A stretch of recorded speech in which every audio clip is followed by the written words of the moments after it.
Selamat datang di Teaser Tokoh Podcast. Kali ini bersama saya Adit. Sudah lama kita nggak ketemu, sudah lama saya nggak ngobrol bersama teman-teman. Nah sekarang saya di sini bareng Mas Wahyu. Mas Wahyu. Halo. Mas Wahyu dari, kenal gue siapa Mas? Dari ruang atas kah atau dari Wahyu siapakah gitu? Oh ya, di ruang atas ya. Sementara ruang atas. Sementara ruang atas. Nah ruang atas. Soalnya biasanya diidentikan karo tempat aku tinggal itu. Jadi piye Mas? Yo berkali-kali lah. Ayo ketika aku neng GKS dulu sempat konco-konco nyeluki kenali Wahyu GKS. Oke. Ketika terus neng Kepatihan Arspace kenali ya Wahyu Kepatihan Arspace. Pindah Lokananta sempat dulu berapa bulan bikin proyek di sana. Proyek di sana ngomong Wahyu Lokananta. Nah, agak susah sih. Wih kok sedikit membebani sih. Raiso duwe jeneng sing clean. Oke. Mas Wahyu ruang atas ini ya. Nah, Mas Wahyu itu kan termasuk menurut yang saya lihat itu kan dia hidupnya untuk seni, untuk ruang kesenian di Solo udah hampir saya kenal hampir 3-4 tahun ya Mas ruang atas itu. Ya 3 tahun setahun bertetangga. Setahun bertetangga. Sebelumnya udah 2 tahun di atas. Oh iya. Di satu tempat itu ya. Ya. Nah itu di situ. Nah Mas Wahyu. Hal apa sih yang membuat kamu itu disebut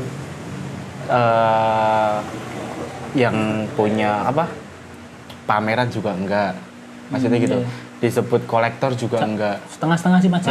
Nah malah kamu ngajak teman-teman ruang atas kan kebanyakan acaranya kan ngajak teman-teman dari berbagai macam bidang seni ya, maksudnya dari gambar segala macam untuk ngobrol kan jadi suatu kesenian yang bentuk fisik dari pameran menjadi ruang yang penuh dengan ide dan gagasan. Itu Mas? Sebenarnya gini sih.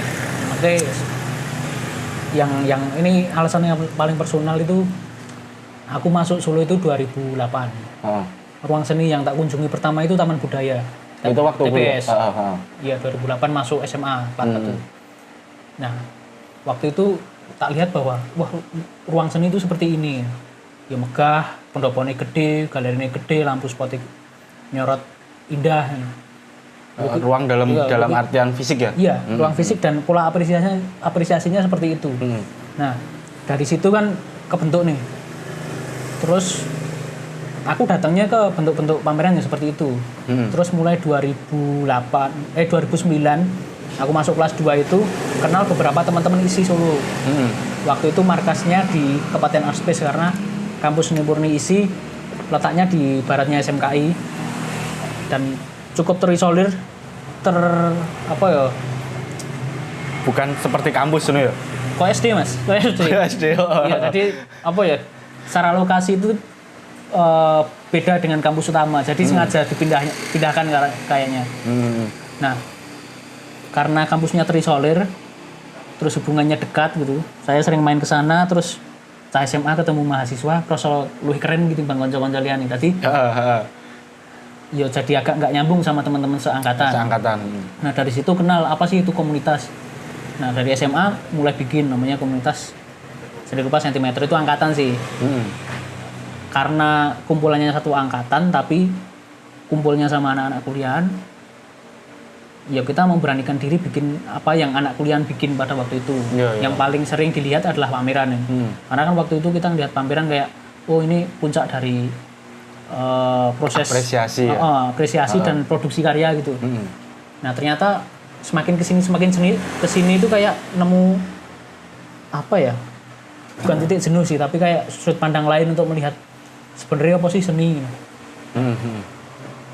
Dari sering main dengan teman-teman mahasiswa, terus kenal komunitas, bikin komunitas, terus satu orang yang sebenarnya membangun pola pikir saya sampai sekarang itu namanya Joko Narimo. Nah dia salah satu dari pencetusnya Gedung Kesenian Solo, sebuah ruang alternatif pada waktu itu yang sangat keren dan teman-teman dari lini apapun bisa masuk tanpa kurasi, hanya perlu ngobrol. Sambil ngeteh, wedangan, dan itu bisa jadi apapun. Bisa jadi pameran, festival film, bisa gigs pang-pangan di situ, hardcore, slanker juga bisa bikin acara di situ. Sekarang masih ada? Nah tempatnya itu nggak ada, karena sudah dirubuhkan oleh pemerintah kota karena berada di tanah sengketa antara keraton dan Pemkot kalau nggak salah. Nah, tapi dari ruang itu, ya waktu itu masih SMA, polos, terus ngerti-ngerti kayak shock kultur gitu. Yo malnya aku wong kampung wong Wonogiri, mudeng kuwi mung ning sawah. Yo nggon paling adoh nggonku dolan ya mung kecamatan. Nah, nemu kayak gitu yo, wah edan yo ternyata ki kota seperti ini. Ternyata yo nek musik ki ora mung musik Melayu tok ya, ternyata enek punk, enek hardcore, enek macam-macam seni rupa gitu. Ketemu apa ya, bidang baru gitu. Iya, ketemu bentuk-bentuk yang ya jenenge wong kampung Mas. Enggak ada shock gitu. Dan aku kayak relate gitu. Oh ya ternyata ngene iki ya iso, dan karena waktu itu kondisi ekonomi juga minim, tempat itu tempat yang sangat asik untuk belajar dan nongkrong. Jadi yo iso ketemu siapa aja, bertukar pikiran dan mendapat asupan nutrisi yang tidak ku dapatkan waktu itu saat SMA. Nah, inisiatif bikin ruang itu sebenarnya terinfluence dari Joko Narimo itu tadi. Secara ruangnya udah nggak ada sih, ruangnya nggak ada, tempatnya udah rubuh, tapi spiritnya GKS itu tadi ya? Spiritnya tak pikir ya masih dibawa oleh teman-teman yang pernah singgah dan bikin sesuatu di sana kayak gitu. Jadi matinya sebuah ruang, matinya sebuah entah kolektif atau aktivitas apapun yang bersama-sama, itu saya pikir itu bukan kematiannya sesungguhnya, itu cuma perpindahan energi aja. Masing-masing tetap bergerak dengan cara masing-masing, dan ya yang paling utama ya butuh hidup sih. Nah, itu cikal bakal Mas Wahyu bentuk komunitas ruang atas itu, komunitas apa Mas? Nah, iya, sebenarnya kalau ruang atas itu aku bikinnya kuliah udah mau semester akhir gitu. Semester akhir zaman semester akhir yang tidak pernah berakhir, soalnya lulus juga kan. Nah, kalau ruang atas itu udah melewati beberapa ruang. SMA ya kenal teman-teman di Gedung Kesenian Solo. Nemu bentuk-bentuk kesenian dalam tanda kutip, mungkin waktu itu mengenalnya urban ya. Oh ternyata ki graffiti ki yo iso seni rupa toh. Ternyata mural yo seni rupa toh. Ternyata yo ora mung kanvas, tidak hanya kanvas. Tapi ternyata yo bentuk-bentuk ada apa ya, patung segala macam dari daur ulang tempat itu juga merupakan kesenian gitu. Dan waktu itu sing tak lihat di seni kita murah banget Mas. Kowe njodet 15.000 iso kolektifan gawe pameran karo kanca-kanca. Ya sebenarnya yang datang cuma teman-teman, tapi energi yang muncul di situ itu kayak 10 tahun dari waktu itu baru bisa dirasain manfaatnya sih. Mungkin kalau waktu itu ya ketok ora penting Mas aktivitasnya. Alah paling ya yang datang cuma teman-teman, yang tahu cuma teman-teman doang gitu kan. Yo kayak poster fotokopian. Terus waktu itu yo media sosial masih Facebook. Nah di Facebook itu kan dulu random banget tuh. Golek wong model piye wae ono. Nah dari situ kita bisa baca nih. Di Bandung ada apa, Jakarta ada apa, di Bali. Jadi terkoneksi dengan teman-teman di luar kota Solo. Iya. Sebenarnya semangat meniru sih awalnya. Iya. Terus awalnya ya kenal model-model seni urban di Gedung Kesenian Solo, ketemu cah graffiti, cah musik, ketemu cah film. Terus akhirnya masuk kuliah, ketemunya ya sama lagi. Baru setahun kuliah, kampusnya dipindah, tempatnya mangkrak. Kebetulan tuh ada satu galeri namanya Klaten Art Space. Itu mangkrak tempatnya, dan saya dan Mas Irul itu salah satu foundernya Solo. Nah dia, ya kita berdua sebenarnya yang banyak menginisiasi sesuatu di sana. Kayak kalau seni rupa biasanya lewat aku nih, bikin pameran, bikin workshop, yang spiritnya yang duit iso nggak kegiatan ya kayak gitu sih. Nah selama sejak 2008 berarti ya? 2008 mengadakan sebuah komunitas atau art space yang ada di Solo. Mas, persoalannya kalau ditanya, Mas, persoalan tentang kesenian di kota Solo itu kan udah pasti banyak banget. Kompleks, Mas. Kompleks banget. Nah, saya mau tanya, Mas, ada nggak sih kenapa teman-teman di komunitas di ruang atas itu hilir mudik?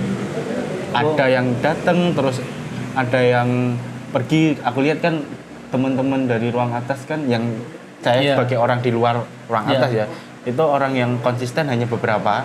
Padahal kalau ada orang yang datang itu Ya. wah banget gitu loh Mas. Itu Iya. gimana?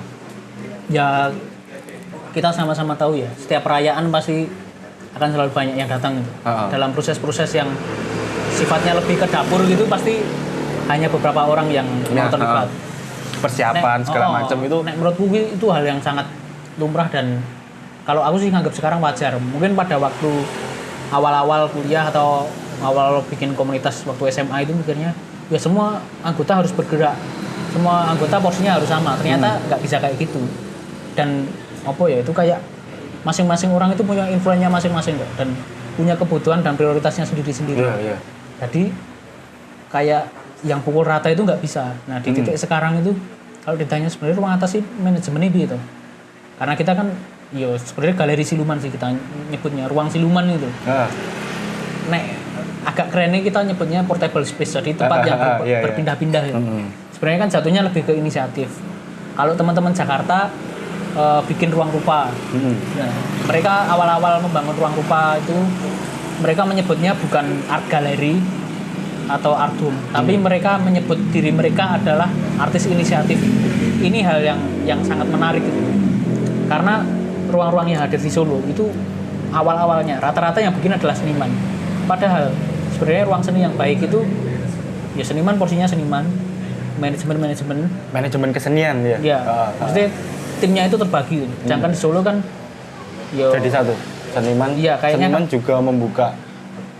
Neng kene multifungsi Mas, opo-opo digarap soalnya.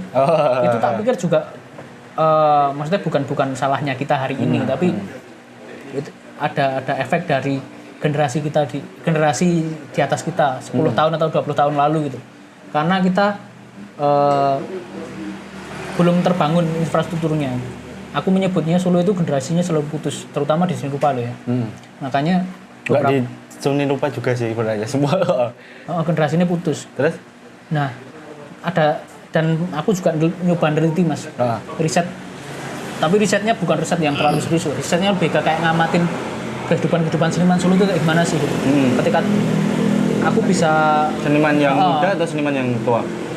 Ya dari yang muda sampai yang tua itu ya apa ya sedikit banyak aku ngerti pola nih. Jadi kalau ono seniman sing pure dodolan jualan karya gitu. Ya karyanya nggak ngomongin apa-apa, hanya estetika keindahan itu. Dia seumur hidup jualan itu. Ada seniman yang dia membranding dirinya, membangun karya dan konsep karyanya dikemas demikian rupa sampai di titik artistik tertentu untuk masuk ke ruang-ruang profit, benefit dan bisa bertahan hidup, buat bertahan hidup. Ya, karyanya bisa diuangkan juga, tapi ngomongin wacana. Ada yang pure karyanya adalah apa ya? Ekspresi diri, aktivisme ada juga. Dan apa ya? Menurutku gimana ya? Bukan mereka yang di masa lalu nggak tuntas, tapi kayak sebenarnya kita juga tidak melakukan aktivitas untuk mengupayakan mereka terlihat kembali gitu loh. Karena kebutuhan pribadi ya dapur itu nggak bisa dibohongin. Ya sebenarnya kayak era 90-an itu kan kalau di Solo terutama di isi UNS ya.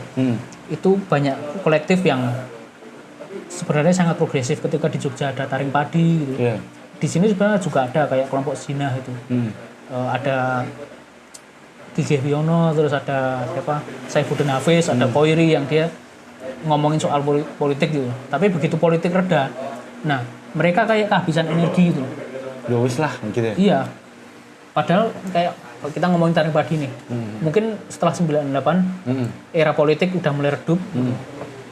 Udah nggak ada bahan bakar. Nggak ada isu lagi mereka masuk ke era populer gitu. Dia ngomongin isu-isu populer dan bentuknya berubah gitu. Maksudnya nggak melulu karyanya kudu ngene, kudu nah apa ya kayak dinamikanya itu terjadi di sana. Nah kalau di Solo itu pas apa ya kurang adaptif ya, jatuhnya kurang adaptif. Sebenarnya ini tantangan juga untuk aku secara personal gitu. Tantangan mesti cek iso orang gawe ruang ketika aku wis duwe bojo gitu. Atau sok nek aku ndek anak ya aku cek iso orang gawe kegiatan ngumpul kanca-kanca. Sebenarnya kan kayak yang dilakukan teman-teman di luar Solo kan sama juga. mereka juga sebenarnya bergerombol bikin sesuatu, bikin isunya sendiri, Iya. membeli teman sendiri, mensupport teman sendiri, membaca teman sendiri, menulis teman sendiri, itu terjadi. Nah kalau di Solo rodok beda sithik dianyeli Mas. Nganu ya. Ini terjadi sih di circle apapun loh ya. Lah kan setiap ruang kan udah pasti ada kepala banyak, maksudnya ada pikiran-pikiran dari sudut pandang yang berbeda, kemudian pasti ada konflik-konflik ngono ki Mas. Ya. Kalau di Solo sendiri teman-teman dari teman-teman seniman di Solo konflik-konfliknya seperti apa? Sebenarnya konflik-konfliknya ya konflik klise kan Pribadi, konflik ya kayak sekedar beda selera, beda sudut pandang, ah. beda standar, paling cuma itu sih. Saya Terus, contohnya kayak gini, maksudnya kita berkolektif nih bikin katakanlah kolektifnya kolektif ruang. Nah masing-masing orang kan selera artistik dan pemahaman artistiknya kan beda ya. Iya. Si A pameran yang bagus itu karya semua harus di frame. Si B ngomong displaynya harus gini, minimal jaraknya segini, lampunya harus begini. Si C beda lagi. Nah konflik-konflik sebenarnya itu bukan konflik, itu lebih kayak beda pendapat ya. Nah, konflik itu nanti kalau udah jadi di belakang iya. terus. Nah kalau yang beberapa kali tak alami dan yang biasa terjadi ya kayak gitu, karena kayak kita terlalu sibuk ke masalahnya itu. Nah aku pernah nonton film, lupa aku judulnya apa, tapi ada seorang yang dianggap gila masuk rumah sakit jiwa. Terus ada seorang ya orang tua yang dia ilmuwan tapi dia dianggap gila itu. Nah orang ini tokohnya itu disuruh melihat jari tangan gitu. Apa yang kamu lihat? 5 jari, coba lihat lagi. 5 jari, coba lihat lagi. Ternyata ya masih 5 jari. Coba perhatikan lebih dalam dan maksudnya dalam waktu yang lama. Setelah dia lihat dalam waktu yang lama. Lihat dalam waktu yang lama itu yang dia lihat bukan jari, tapi celah-celah jari.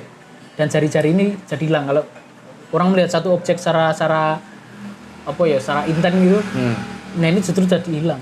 Maksudnya orang bisa menembus celah-celahnya gitu. Sebenarnya kan itu kayak analogi untuk melihat sebuah masalah kan. Nah kita fokusnya bukan ke masalahnya tapi penyelesaiannya. Yang terjadi biasanya di kolektif atau yang pernah tak alami, biasanya kita terfokus sama konteks masalahnya. Jadi bukan bagaimana menyelesaikan ini dan ayo gas acaranya gitu ya. Aku pernah tahu satu pameran yang judulnya sangat kena banget. Judulnya itu tak ada jalan tengah. Aku lupa nama senimannya siapa. Tapi pamerannya di Jogja. Itu menurutku yang paling fair gitu. Maksudnya ketika kita kan selalu terutama dalam kolektif, pertemanan atau kalau dalam hubungan sosial gitu kita pasti pengen semua itu bisa diselesaikan musyawarah, terus diambil tengah-tengah. Padahal nggak harus selalu gitu. Masing-masing orang itu punya dimensi kebenarannya masing-masing. Masing-masing orang juga punya pemahaman yang kompleks terhadap satu hal itu, nggak bisa disatukan. Kalau nggak bisa disatukan, kenapa harus disatukan? Itu kan memaksa ya. Sesuatu yang dipaksakan ya suatu saat akan meletus juga kan. Kalau menurutku lebih bagusnya masing-masing punya sikap sih. Prinsip ya? Iya prinsip. Bahkan ketika kamu tidak cocok dengan satu hal ya udah, kamu meyakini keimananmu, yang lain juga yakin dengan meyakini keimanannya. Ya kayak gitu sih. Jadi, nah terus gue mau tentang problem solving yang bisa dilihat orang ya belum terlihat. Orang kadang nonton masalahnya nggak cari solusinya. Iya. Nah itu nanti kan pengaruh juga ke pertemanan gue Mas. Nah dalam ruang seni kan juga suatu hubungan pertemanan apalagi kolektif kan ya harus benar-benar dijaga. Mas Wahyu udah sampai sekarang ini gimana untuk menjaga untuk iklim pertemanan gitu masih hangat lah istilahnya gitu. Enggak langsung dingin dengan aku ikut gerakan ikut komunitas gini nggak enak jangan sampai keluar kayak gitu ngono gimana? Sebenarnya gini sih, maksudnya yang paling mudah caranya adalah ya kita memilih tanggung jawab kita gitu. Terus skala prioritasnya apa gitu. Maksudnya ketika kita gabung di satu kolektif atau kita bikin suatu bareng-bareng gitu, ya harus siap dulu kita ngadepin konflik karena yang pasti dalam hidup adalah perubahan. Nah, dan dinamika kehidupan Iya, itu iya. kan setiap hari kan beda-beda. Iya. Tantangannya beda-beda juga. Nah, ngomong ke perubahan gitu Mas, aku baru inget aku pakai kan istilah banyak buat istilah seni bisa buat makan atau enggak, seni buat bertahan enggak sih Mas? Kadang kan banyak teman-teman dari seni dari seniman-seniman muda yang baru masuk kuliah itu menganggap dia punya idealis seni gitu, seni golek dit gitu neh. Itu menjebak atau piye Mas? Untuk Sebenarnya kalau sekarang lo ya, maksudku aku melihat kesenian dan generasi sekarang melihat kesenian itu lebih cair loh. Maksudnya bentuknya macam-macam pilihannya. Nah, kalau dulu pilihannya nggak banyak, produk dianggap produk gitu. ya seni pakai dan seni murni. Nah, dulu kan selalu kayak gitu. Dikotominya kan selalu ngomongin soal ini lebih tinggi, ini low art. Nah, bahkan Edi Hara, salah satu pelukis beraliran lobro yang tidak lulus di Jogja. Sekarang dia tinggal di Swiss. Di satu kesempatan dia pernah ngisi, jadi salah satu pengisi covernya To Gitu Unit. Itu sebuah kolektif zin yang bergerak di Solo sekitaran 2009 sampai 2016 masih. Kalau sekarang off, tapi person-person dalam community-nya Masih ada. Berkarya dengan bidang yang beda-beda, tapi tetap bertanggung jawab gitu. Nah, Edi Hara itu seniman yang levelnya udah internasional, tapi mau jadi pengisi cover zin kolektif yang basisnya lokalan. Itu kan itu menarik banget. Jadi To Gitu Unit itu mau launching zinnya di kampus ISI.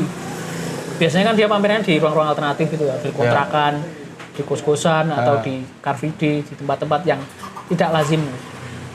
Dan Edi Hara ngasih judulnya pas banget, Fuck High Art. Padahal Edi Hara sendiri adalah seorang seniman yang sempat mengenyam masa-masa akademis di kampus ISI Jogja.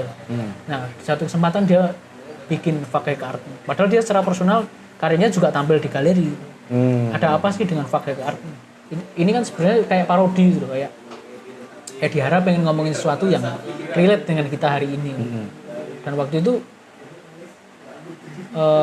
teman-teman kalau masih bisa melacak zinnya To Gitu Unit yang edisinya Edi Hara yang pakai art, itu lucu banget. Jadi To Gitu meminta Edi Hara untuk ngasih pengantar. Itu dia nggak nulis pengantar terus di email gitu, nggak. Karena dia stay di Swiss kan. Jadi dia chattingan di Facebook, di screenshot, terus itu jadikan pengantar. Bahkan untuk menemui seniman yang levelnya internasional itu bisa loh dengan kayak gitu. Teknologi melintas kayak gitu. Berarti kan kesenian kita hari ini udah beda kan. Bahkan ruang pamer aja bergeser kan. Yang dulu yang harus fisik itu sekarang bisa Instagram, bisa banyak ruang-ruang lain. Bahkan di kala pandemi ini banyak juga kan kayak aplikasi Artstep yang digunakan untuk pameran, walaupun nggak bisa menggantikan ekspresi ruang fisiknya loh ya. Itu sih yang kayak Edi Hara tadi menurutku menarik. Itu seniman generasi 80-an tapi gaya berpikirnya dia sangat dinamis, sangat adaptif. Iya. Terus jadi istilah-istilah seni itu bisa buat makan atau enggak? Menurutku sangat bisa ya, dan kupikir harus terbuka ya, karena pada saatnya masing-masing person yang masuk kampus seni atau kampus yang ada unsur artnya itu akan berhadapan dengan tanggung jawab untuk hidup sendiri, terlepas dari orang tua dan lain sebagainya. Dan sebenarnya posisi kampus seni sekarang tak pikir terancam ya, dengan hadirnya aplikasi kayak Instagram, terus ruang-ruang kreatif yang udah melebur ke kedai-kedai kopi, ke kayak distro dan ruang-ruang yang lebih anak muda gitu. Sekarang kan konsumennya udah nggak segmented kan. Kita nggak bisa ngelacak nih yang beli kaosmu siapa, yang beli lukisanmu siapa. Udah nggak bisa ngelacak. Sekarang lebih random, dinamis. Pasar lebih sulit ditebak. Dan demokratis. Kalau efek rumah kaca ngomong pasar bisa diciptakan, sebenarnya sangat bisa. Nah, aku pernah dapat kata-kata dari Iwan Effendi di salah satu interview dia di pameran komik fotokopian yang bikin Eko Nugroho. Waktu diwawancara dia ditanyain, ada nggak sih mas pasarnya buat komik fotokopian? Iwan Effendi ngomong gini, yang perlu ditanyakan sebenarnya bukan pasarnya siap enggak, tapi senimannya siap bikin enggak. Sebenarnya publik menunggu. Dia siap dikasih apa aja siap selama relate gitu. Iya, iya. Nah, kadang-kadang kan seniman repot sama dirinya sendiri tuh. Ego pasti yang utama gitu. Ego lebih iya Mas, gimana?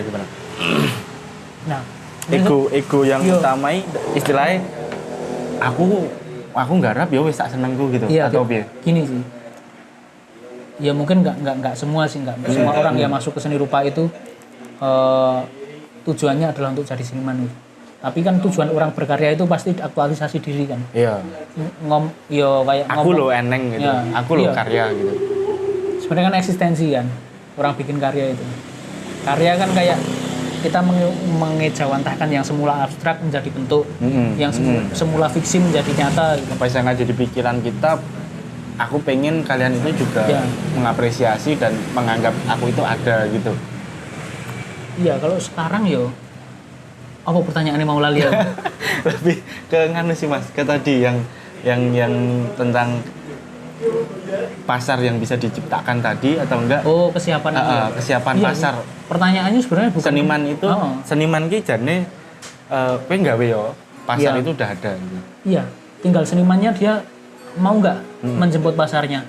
Karena sekarang nggak bisa ya modal seni yang bermanja-manja gitu loh. Kita bikin sesuatu, menghadirkan lukisan atau karya kita di galeri, menunggu orang datang dan kita selamat. Ucapan selamat ke Iya, orang. ya sekarang kayaknya nggak kayak gitu. Sekarang anak-anak SMP, SMA aja bisa buka Instagram dan dia bisa nyontoh nih gambar di Instagram. Jadi sekarang ini anu ya. Ilustrator di online itu lebih banyak. Iya, dan sekarang orang nggak harus pakai PC, nggak harus Pakai apa itu? bahkan dengan HP pun bisa. Nah, aplikasi sekarang kan Android teknologinya segala udah macam. mendukung. Medan sosialnya juga berubah. Bahkan TikToker aja bisa ngeprank Donald Trump kan. Nah. Maksudnya sekarang bentuk ekspresi anak muda itu lebih beragam dan potensial sih. Berarti seni sudah melebur ke berbagai media dan berbagai Iya. kalangan masyarakat gitu ya Mas? Iya. Dosenku pernah ngomong gini sih. Kebetulan dia punya kolektif juga di Jogja namanya Grafis Minggiran. Dosenku namanya Denny Rahman, dia pernah ngomong gini di pameranku. Jadi seniman di era sekarang itu sebenarnya dalam posisi terancam oleh kaum hobis. Maksudnya? Jadi orang yang punya passion di seni, tidak kuliah seni, tapi dia punya kemampuan finansial. Karena sekarang orang yang kuliah di kampus seni aja belum tentu punya kecakapan sosial untuk berinteraksi dengan pihak-pihak lain di luar seni. Sedangkan mereka ya Itu dibutuhkan padahal. Iya, padahal pada prakteknya kan kemampuan orang berdiplomasi, kemampuan orang untuk membicarakan gagasannya, bukan cuma memvisualkan loh ya. Sekarang ya kita pakai HP aja bisa bikin karya gitu, bisa bikin poster, bisa macam-macam gitu. Bisa jadi konten kreator. Iya, aplikasinya udah ada, tinggal kita ini sebenarnya niat beneran nggak sih untuk ngerjain ini dan kita mau ngapain? Wong semua udah ada aplikasinya gitu. Nah, terus kontribusi ruang kan kadang banyak orang yang Mbah Mas aku pengen melu pengen belajar iki tapi aku minder gitu. Ya. Orang-orang kadang banyak toh dia sudah punya karya, dia sudah dalam artian gambar, konten segala macam dia nggak hobi tok iki. Iya. Tapi mau pengen mengaktualisasikan diri ke jenjang yang lebih tinggi, maksudnya ke jenjang lingkungan yang lebih tinggi. Aku ben iso kenal dengan teman iki minder. Itu pernah nggak dalam satu fase seperti itu? Ya pernah sih. Aku pengen cedak karo Mas Popo. Aku kiblatku iki Mas The Popo iki, Mas Nah, Rian. sebenarnya gini sih, kayak kita melihat satu artis atau satu seniman gitu. Kadang-kadang kita tuh selalu melihatnya adalah capaian dia gitu. Dia berada di titik mana, padahal dia pernah di titik padahal bukan siapa-siapa. Kayak gini, mungkin aku melihat The Popo nih. Kita ngelihatnya pasti wah ini di level kayak gitu, followernya udah segitu dan pernah collab dengan banyak brand dan ngomongin banyak hal. Kok kayak aku banget ya, kecil banget. Nah. Padahal ketika sebenarnya kita ketemu ngobrol, kita sama-sama manusia kok. Sebenarnya dia di posisi yang sama. Sama-sama seperti kita, sama-sama mempertahankan kesadaran untuk tetap berkarya, tetap bertahan hidup. Dia juga jualan juga, nggak gengsi untuk jualan itu. Orang sebesar Popo, bahkan dia ngomong, ya karya seni publik itu nyawanya ya di depan publik gitu. Maksudnya di hadapan publik. Nyawanya adalah milik publik. Mati hidupnya seniman itu milik publiknya. Seniman cuma berupaya gitu. Kalau dia akhirnya sekarang berkesenian via kuliner itu pun sah-sah aja karena toh itu memenuhi kebutuhan hidup paling dasar. Ya makan kan? Iya, makan. Bahkan dia bisa berkesenian lewat kuliner. Itu terobosan juga. Sedang lewat kuliner tapi tidak meninggalkan roots-nya dia gitu. Bahkan gini sih kalau aku lihat Mas contoh-contoh orang itu mengadaptasikan kemampuan dia dengan hal baru dan diterima soalnya dia sudah punya pasar gitu Pak. Jadi gini sih kadang-kadang kita akan selalu melihat di mana orang lain di titik tertentu itu ideal padahal di titik itu dia mungkin punya capaian yang lain lebih ideal. Mungkin kalau pameran di sini menurutku oke.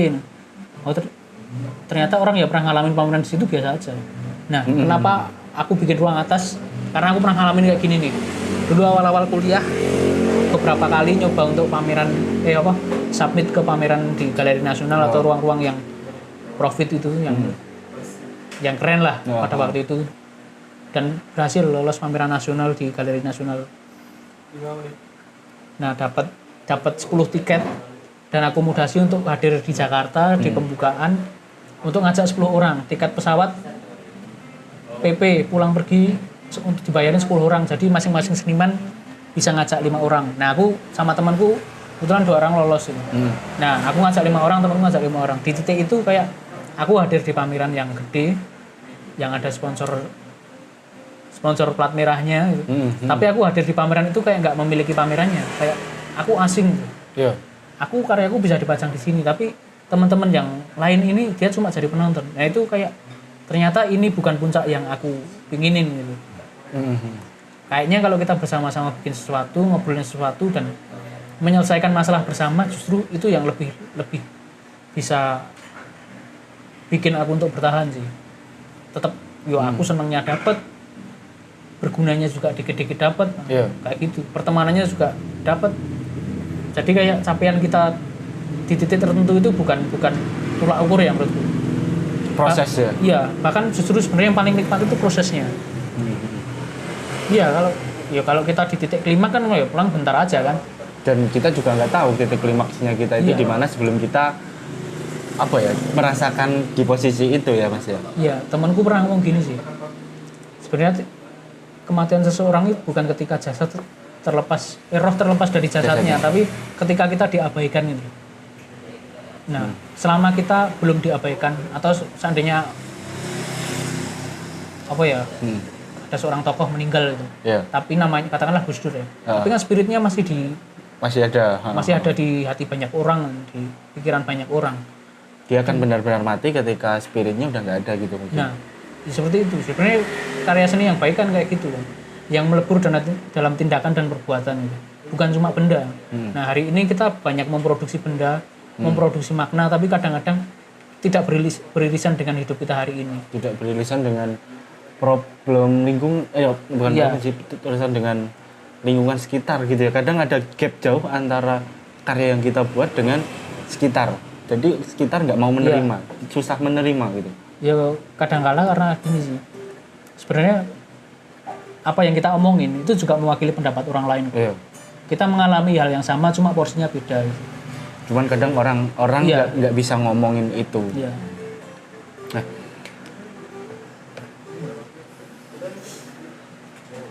gue tiket ya. Closing ya Mas. Yo, oke Mas Wahyu. Kita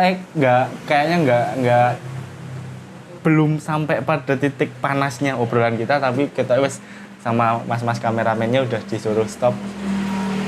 Mas, aku pengen kapan-kapan kita ngobrolin lagi. Ini kan ngobrol tentang kolektif, bagaimana problematika ruang kesenian dan individu-individu di keseniannya itu. Terima kasih Mas Wahyu, kapan-kapan kita ngobrol lagi tentang ruang yang lebih luas lagi tentang kesenian. Sebenarnya aku pengen ngajak teman-teman juga yang sudah ada di ruang atas dengan sudut pandang yang berbeda, tapi sok ben bayar. Terima kasih untuk sepait kopi. Iya toh. Ya, sepait kopi, Deng. Bukan sepait koplo. Terima kasih Mas Bayu. Salam buat teman-teman di ruang atas, panjang umur untuk semua hal-hal baik.